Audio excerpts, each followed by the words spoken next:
Any kind of acting out or insecurity or stress or anything you're feeling, it's almost by definition because you're uncomfortable with something in your current situation. And being uncomfortable means that things are not going in a way that you can process healthfully or process at all. And I know that's especially tricky for kids who don't necessarily have the tools or vocabulary for it, but the same for adults.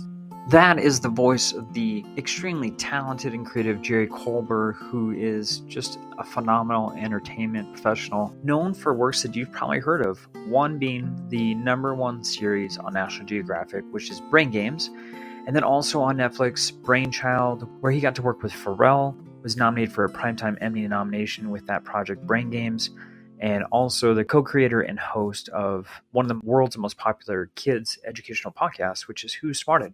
So we're going to be talking about those projects, but then also discussing resiliency, and Jerry shares about his personal struggle in education as a kid, how he overcame that to be such a incredibly successful creator in the entertainment field.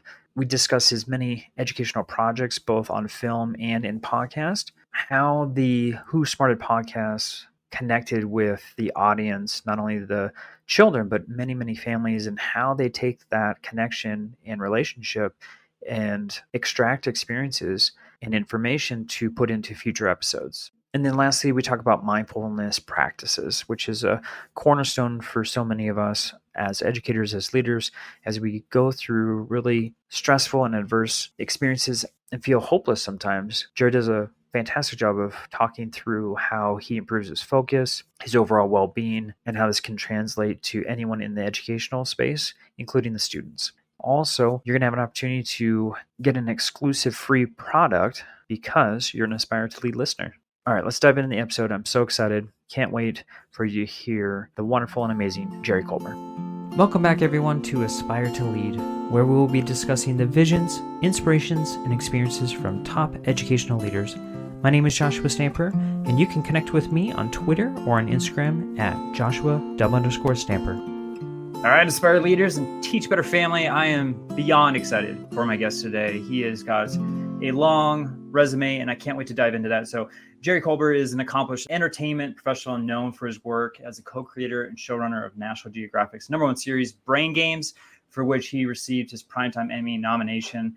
His extensive experience includes collaborations with iconic folks like Pharrell. I can't believe that's even on the list of things. I mean, he's a brilliant musician. I'm super excited to talk about that. And then his extensive experience also includes being with the Brainchild Netflix documentary produced with Pharrell. And then, of course, he's got some other upcoming documentaries that we're probably going to touch on at the end of our conversation. So with that, he's also got a wonderful kids educational podcast, Who's Smarted, and it's got over 15 million downloads in his first 3 years. So super excited to talk about that project. And obviously you're linked to a lot of other things with A&E and Mythbusters and Netflix. So Jerry, with all that being said, thank you so much for being on Aspire to Lead. Thanks for having me here, Josh. I'm happy to be here. Yeah. So let's dive into it, Jerry. I mean, good night.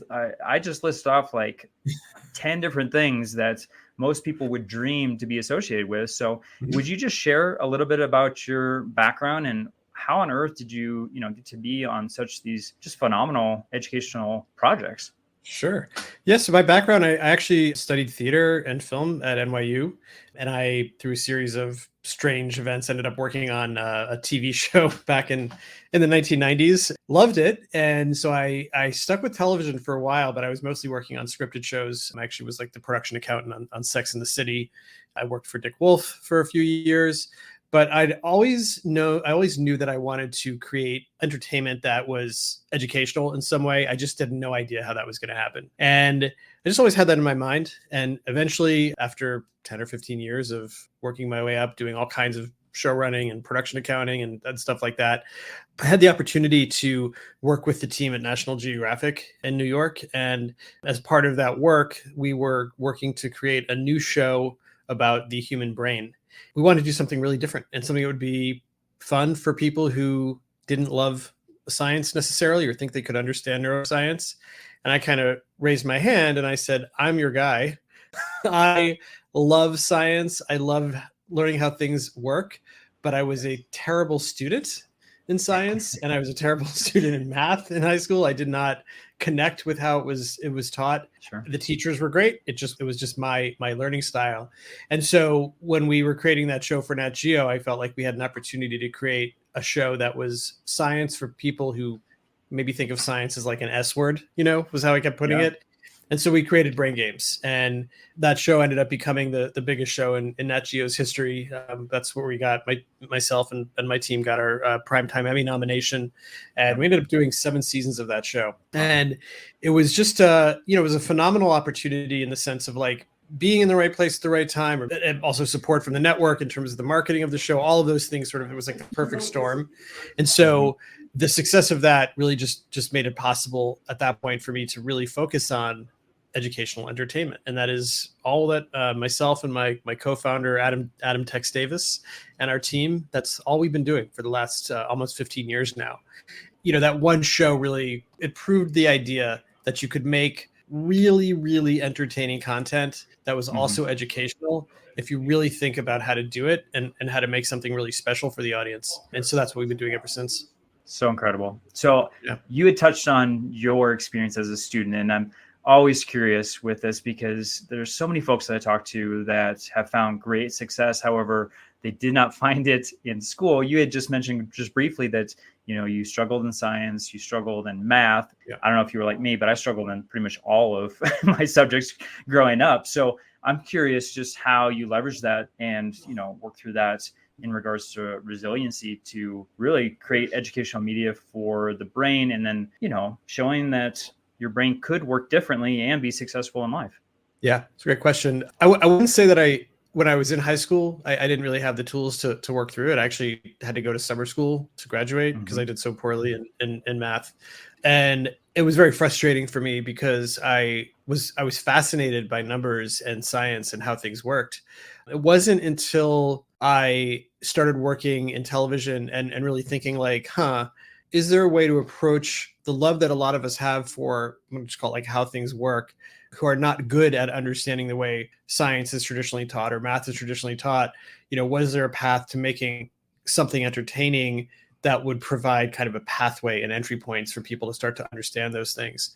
I mean, that was an idea I had like 10 years before Brain Games. And I don't even think I was consciously thinking about it the whole time. The sort of light bulb moment for me was I happened to get hired by Children's Television Workshop in, I think it was probably late 90s, early 2000s.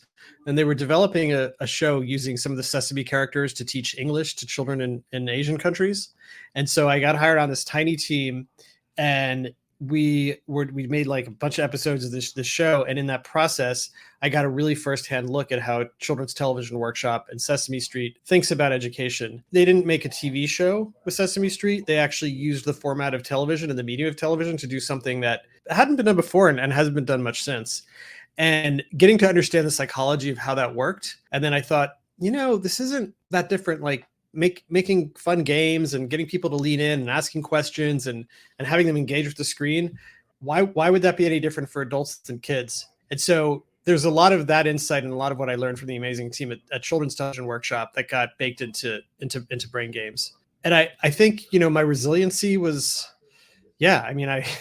I'm a very resilient person, and I think I become more resilient as a result of working in this wonderful television industry for the last 20 years. So my parents, I would credit my parents with that. My folks were very do not let name calling get you down. Do not get frustrated if you can't figure something out. Ask for help. So they were my folks were great about encouraging me to. I don't know if you want to call it resiliency, but just sort of curiosity and just not. It's sort of a cliched thing to say, but it's like, failure, you can only fail if you don't get up from the last time you fell. No, it's a perfect lesson for anyone in education, anyone being creative, anyone that's a leader. That's definitely something that you need to learn how to do, is be resilient, because you are going to face adversity. You're going to face failure. Real quick, I want to touch on, Jerry, just the creative space that you work in. And I know for myself, I'm writing a book, obviously creating podcasts, doing a variety of different things. And for me, and I don't know if this is for you too, is I'm always feeling like I lack energy.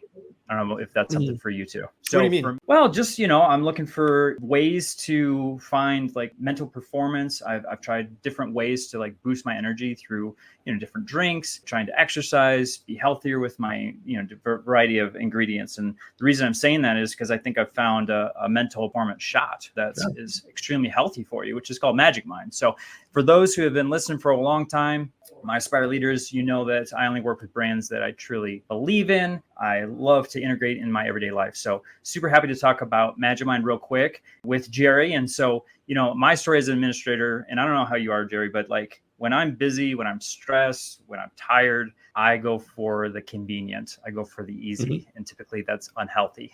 So maybe that's a variety of different things that I used to put in my system. And I might feel a little sugar high. I might feel that caffeine high, but eventually I would crash, and I crash hard, and I wouldn't be my best version of myself. So I started drinking Magic Mind for a couple different reasons. So one is it's a boost of energy, which I absolutely love. The second thing is it's got healthy ingredients. And the last thing is it's easy. It's something I can grab on the go, and it's small. So super excited to not only share about that, but if you're an educational leader, if you're in just education in general, regardless of your title, I know that it is hard profession. And so if you're looking for something to give you all those things, highly suggest trying Magic Mind. And I convinced them, Jerry, to give a free promotion to my Aspire listeners. So I'm going to throw it up on the screen for those who are watching on YouTube. So if you want to try Magic Mind for free, you can go to this link. It's magicmind.com/AspireLead trial, and you'll get 3 bottles of Magic Mind for free. So you just need to go through the checkout, make sure you put in the code AspireLead trial, and Magic Mind will hook you up. And I promise you are going to see immediately the wonderful effects of this mental performance shot. By the way, I'm really excited to try Magic Mind. I love trying new things for energy. So I'm like, I will be this really works. I want it. Like, I'm ready. I wish we were in person, Jerry. I would just like hand you a cold drink right now. Magic Mind. I'm into it. I want to talk about some of your projects that you've been just touching on a little bit. And I want to dive in a little bit harder, which is the Netflix Brainchild and the National Geographic's Brain Games. And, if anyone has seen these programs, they know that you go through a lot of difficult topics, but then also, I don't even know how you do this. And maybe you can explain this. How do you go from having this wide range of school-age children? Like, I feel like you can watch and you might be in elementary school, but also in high school, and still find relatable topics. So is that something that's really difficult, and how do you approach that? Yes. So Brain Games was originally and always was really intended for adults, but we discovered very early on, like within the first few episodes, that from the research that a lot of kids were watching, and kids like 7, 8, 9 years old. Yeah. It didn't necessarily change the way we produced the show, but it did affect topics. So yeah, so we didn't change anything about how we made the show, but we definitely changed the topic. So for instance, we had an episode where we're going to do the sex in the brain. And we're like, well, let's not do that. Let's do attraction instead. Just little tweaks like that.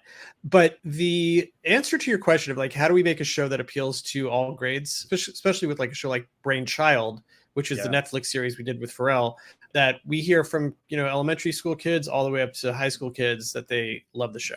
We have discovered that writing the shows at roughly like an 8th or 9th grade level, using that kind of vocabulary and that level of detail, it's a very specific set of vocabulary and a certain way of thinking about how you write. That seems to work for pretty much all ages. It works for kids because, whether you're 13, 14, 15, that's a language that you're comfortable with. Younger kids like it because it's aspirational. So they feel like they're getting to watch something that's a little grown up. And adults like it for a funny reason, which is most adults, when they're watching television, are not fully paying attention. So they're checking something on their phone, they're ordering dinner, they're cleaning up. And so again, like just that sort of magic sweet spot of sort of an 8th grade level seems to be the perfect level of writing where someone can keep following what we're talking about and not have to be paying like 100% attention. So we don't pretend that like, when you turn on Brain Games or Brainchild, maybe Brainchild, but Brain Games, we know most people are not necessarily like, 100% there. So that's how we think about it. No, I think that eighth grade or middle school mind is like a perfect place to kind of set in, because it does translate both areas. Being an educator in middle school for almost 20 years, I totally get that. I want to talk about something that also resonates specifically with my kids. Goodness, I absolutely love your podcast, Who Smarted. It's edited beautifully. It's got fun things for the kids with like the variety of different sounds and songs that are in there. So for those who potentially have never listened to that podcast, I'd love for you just to share out about that project. Oh, sure. So Who Smarted, we started during the pandemic as kind of a fun side project to help kids get off their screens all the time. It's audio, but it's entertaining and educational. So parents love it. So Who Smarted, it's a 3 times weekly show where we cover science, history, biology, space, popular culture, food, digestion, pretty much any topic that you can imagine in 15-minute shows that are scripted, very funny, very fast paced. And so we call it the show that really sparks curiosity. And Who Smarted was also designed specifically to be fun for parents also, because so many kids shows are wonderful for the kids, but anyone over 20, you're like, oh my gosh, I cannot listen to this. So we wanted to design a show that was educational and fun for the kids that parents would love having on in the car rides. And like the number of parents we've heard from, we've literally heard from, hundreds of parents saying like car rides are now fun and calm because of Who Smarted. Bedtimes are easier. Homeschool parents love it. We have a huge homeschool audience because they use it as to introduce topics to their kids. And traditional classroom educators love using it for transition times. They use Who Smarted for transition, which is a term that I did not know until I started making Who Smarted. So no, that's very important. I think that's a beautiful idea to throw on a podcast while you're making that transition, and the kids don't get bored and don't get into mischief. Yeah, exactly. This podcast is a proud member of the Teach Better Podcast Network. Better today, better tomorrow, and the podcast to get you there. You can find out more at teachbetter.com/podcasts. Now let's get back to the episode. I want to talk about that project a little bit more because, I mean, like I said, I've got 6 kids, so I feel like I'm just stuck in like kind of elementary world, and I can throw that podcast on in the car, and the kids are great. They're attentive, but then also there's a lot of like clarifying questions or something that they're intrigued about, and then that goes into some exploration on their own. It's just pretty exciting to see as a parent. But I want to know about the connections that you've made. So, how have you built meaningful connections with children and their families through this wonderful podcast? Oh man, that's such a great question. So my producing partner, Adam, and I were actually just talking about this. So, we've made all these great TV shows with wonderful partners and wonderful networks, but nothing has been as satisfying and incredible as our experience has been with Who Smarted. It's the first time we've ever made something where not only are we producing it, but we're like distributing it, and we are directly responsible for the relationships with the listeners, whether they're reaching out to us on Facebook or leaving reviews or reaching out to us by email. And I mean, we get tons and tons of reach outs all the time. And it's turned into, this just experience of like community, I guess is the best way to put it. We just did an episode on autism and neurodiversity. That was something a lot of families have asked us for. And we always were trying to figure out the right way to do it. And eventually we realized, well, let's see if there's anyone who would help us in our audience. And we ended up working with a family that has an autistic child who helped us actually, create the episode. We just did an episode on blindness and what's it like to be blind. And we co-created it with one of our young listeners who's blind. And so, these are like examples of like really, really working directly with the audience. But we just feel like we hear from the families all the time. We reach out to them. We know that we become a part that, Who Smarted has really become a part of the routine of lots of families. And so we just take that really seriously. And it just is a really nice feeling when you hear from families and parents and grandparents and homeschool parents that we've made their lives easier and, driven real curiosity with their kids. So that's been huge. It's huge. Well, those topics are so important, and it's something that needs to be talked about. Unfortunately, someone will think of it as a sensitive topic and, oh, don't touch that. But however, it's something that all folks need to learn about. So, instead of shying away from it, let's lean into it. And I love that you're collaborating with kids and their families and really getting to the heart of what's going on in their world. and sharing that out. So kudos to you. Super pumped about, just the future of that podcast, because you've already done so much phenomenal work with Who's Smarted. If you're watching on YouTube, you've seen the link. So you can go to whosmarted.com and you can obviously find the variety of podcast players, whichever one is your favorite, to subscribe and to listen. All right, I want to talk about maybe a different topic, but just mindfulness practices in regards to just your work, because I think this really correlates to our leaders and those in education, because educators obviously need to be creative in what they're doing. They need to be innovative. Curious about your practices as far as, what you've done to help with your focus, resiliency, well-being, and then also, is there anything that you think translates over to our educators, our students, and our leaders? Sure. Yeah. So I've had a mindfulness practice now for about 15 years, I'd say. I started back in the mid 2000s or late 2000s. There's times when I meditate every single day. Sometimes I don't do it every day, but I always, it's become a tool that I have, that the more that I meditate, the more that I feel grounded and the more that I am able to focus. And I think what gets confusing sometimes for people is the idea that, they sit down to meditate and their mind is racing and they say, I can't do this. This is not for me. My mind is just too many thoughts. And if someone were to say that to me, I would say that is lucky for you. Actually, I'm envious, because those thoughts are exactly what you need to practice. And that's why it's called meditation practice. You actually do want to practice just observing your thoughts. And so in a way, I actually said, I'm being a little funny, but it's like, if you didn't have any thoughts racing through your head, then you'd have nothing to practice with, right? And so the idea is, it's like the meditation teachers will say, the idea of mindfulness is to sit and observe the river of thoughts going by and just learn to sit with it and just be okay. And you don't have to, you can see the thoughts, you don't have to attach to them, just let them go by. And you start to notice you're okay. You're okay without attaching to and acting on every thought that comes into your mind. And our default mode as humans is to, thought comes in your head, you act on it. Or thought comes in your head, you go down the rabbit hole of the dark fantasy about the thing that might happen 5 years from now if you don't do something today. And all of a sudden you're having an actual emotional response. And so meditation for me, and I think, really the sort of goal of it is to create the ability to have just a tiny bit of space between the thought and then doing something with the thought, to where you can almost quickly decide, is this a thought I need to pursue? And when you're trying to focus and you have thoughts coming in your mind, having that repetitive practice where you can say almost to yourself, I don't need to follow that thought. I can stay focused on this project I'm working on.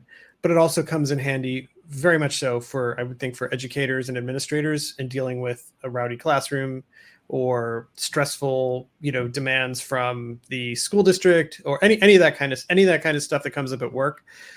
It's kind of like meditation lets you realize you're kind of okay. You're going to be okay, and you are okay right now.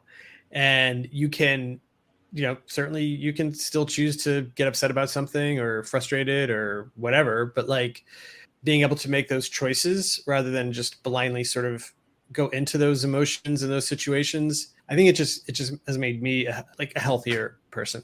Yeah, I love it, Jerry. So I want to expand on this just a little bit more, because I'm curious, because I've tried a couple times, but not nearly enough practice. I'm now inspired by what you're saying and needing to go back to it, because I think this is just something that's really heavy on a lot of educators' hearts right now and minds. Just the idea of stress, how to deal with it, and then also feeling that potential burnout. And I just did a keynote at a conference about the subject. I'm kicking off several school districts on this idea of mental health, mental wellness, taking care of ourselves. And so for meditation, I would love to dive into this even a little bit deeper.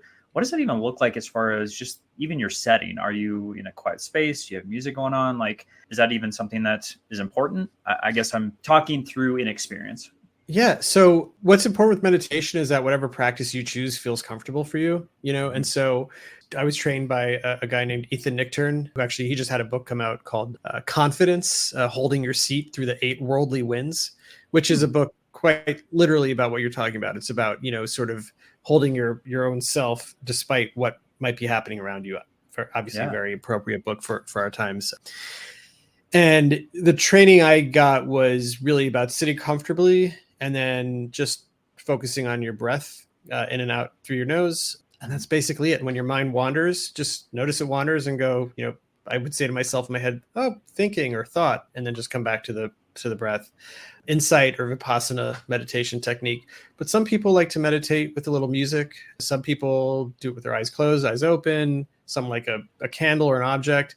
I tend to do it in the mornings in my apartment when it's quiet. But if I need to meditate during the day in my office, I just do it. Again, like what I try to avoid is setting the bar of like, I have to have like this very like, kind of space for it, because then I'm never going to do it. And so I work with whatever's happening. When I say quiet apartment that I meditate in, I want to be clear, like my apartment is in the Lower East Side of New York City. So it's never actually quiet. Okay. Yeah. Like what I'm defining as quiet is not Colorado Springs quiet. Like it's it's New York's got a total different energy. Right. So like there have been times when I've gone and meditated in other places and I'm like, dang, it's so quiet. Like it's almost hard. But I would say don't get hung up on anything other than finding a way to do it, that you could do it for 5 minutes or 10 minutes.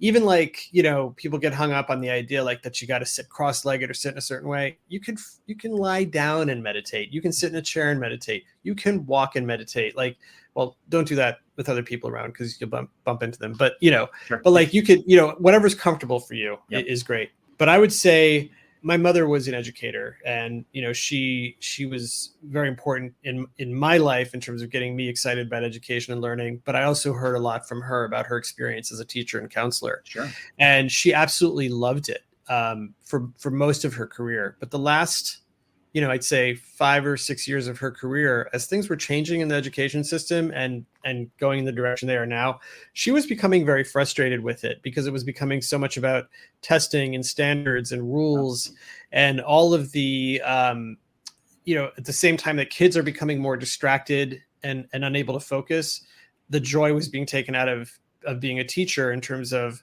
less latitude and less fun to be had in terms of how you teach kids. From my friends and family members who are still in the school system, it sounds like it's just gotten worse in most cases. I'd say any kind of practice, meditation or exercise, or whatever, like anything you can do to just do some self-care as an educator is good. No, I love it. I also would say, for those who are interested, there's plenty of data out there in regards to, students that are not regulated with their emotions. Maybe they had some misbehavior of actually, instead of sitting in like ISS, actually spend some time in meditation. And there's been a lot of benefits for students in that practice, in addition to what you're talking about, which I think anyone that's listening right now, I would love for you to try out meditation. Maybe we can just, have a charge for all of us that are listening and for myself to try it out and to try to kind of free our mind of some of that busyness and that stress that you're talking about, because I think there's a lot of benefits, and the research shows that too. So, especially with kids, I mean, with adults as well, but any kind of acting out or insecurity or stress or anything you're feeling, it's almost by definition because you're uncomfortable with something in your current situation. And being uncomfortable means that things are not going in a way that you can process healthfully or process at all. And I know that's especially tricky for kids who don't necessarily have the tools or vocabulary for it, but the same for adults. And what meditation does is it actually it allows you to see that you are okay, and that you have agency, that you are not your thoughts, that your thoughts are a thing that arise. And it's a very, I could see why that would be a very healthy practice for kids and teachers. I mean, we gotta teach beyond just the subject matter, right? So we gotta find some ways to teach them how to make sure that they're working on their own mental wellness and health. So I think it's a practice that very much is universal. With that, Jerry, I'd love to kind of end our conversation on an actual item, right? It's wonderful that they're listening to your wisdom and insights, but I want them to actually take some action on something. So for those who are potentially aspiring or current leaders, if there's something they could do tomorrow or next week to enhance their leadership journey, what would you recommend? Sure. It's a great question. I love the idea of reconnecting with play and fun. I think that gets lost a lot as we climb the ladders of leadership. The demands of reporting and planning and all of that, and things just start to feel like a grind. So especially with educators, I would say, like, if you are an educator and a teacher or an administrator, I can almost guarantee that when you started your journey into this world, it was because there was something you wanted to accomplish. And often that's linked to some kind of really transformational and fun experience that you had as a kid. And I think it's easy to lose that connection. So I would say a fun action item is like, maybe sit down, grab a pen, take 5 minutes, journal to yourself about, or type if you want. Think about like, what is it that inspired you to become an educator? And specifically look for, was there a teacher or an experience or a class that just gave you a sense of play and fun that also was educational? And like, try to reconnect with that and see, is there something in that experience that you can bring into your current present reality that would allow you to have a little more sense of fun and play, and maybe even inspire some actions you can take. That's my spur of the moment action item for you. No, I love it, Jerry. So wise. Before we touch on how people can connect with you, is there any other projects that folks need to key in on as the school year is about to begin? Sure. Well, Who Smarted obviously is a great one. Oh my gosh, yeah. We usually have another educational show that teaches kids about math and logic called Mysteries About True Histories that you can find on any podcast app. It's super fun. And then we're actually launching a project called Podcast Powerhouse that they can sign up for it's at podcastpowerhouse.com. Okay. Or maybe it's I'll get you the exact link. Give me the link and I'll put it in the show notes. But the idea is to empower people to be able to create their own podcasts, and whether that's someone with a company or an educator, but also we'd like to help empower children to create podcasts, because when kids are given the opportunity to tell their stories, they get such a sense of agency, and it makes them really think about who they are, and it's wonderful. So we'd like to empower more of that. What a wonderful project. So yeah, make sure that you're checking out everything that Jerry is producing, creating, posting. So with that, Jerry, how can folks connect with you either via website or on social media? Sure. So on LinkedIn, I'm linkedin.com, Jerry, I think it's Jerry-Kolber. Who Smarted is on Facebook. So that's easy. Just search Who Smarted there, and there's tons of stuff there. For Brainchild, I would say a great site is brainchildshow.com. We actually created curriculum that goes with Brainchild. That's the show on Netflix for kids. And there's curriculum for elementary school kids and middle school kids for the teachers to download for free at brainchildshow.com.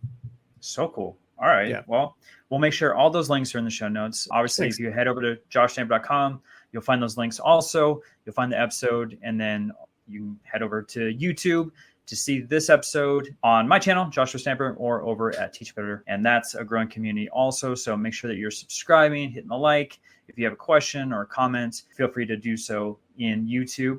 And then, of course, every podcast player, whatever is your favorite, you can subscribe and take a listen there. Obviously, Magic Mind for all those healthy tips that we talked about in mindfulness. And we can make sure that we're doing some Magic Mind too. And if you want that free, 3-drink pack, you can head over to magicmind.com/Aspire to Lead Trial.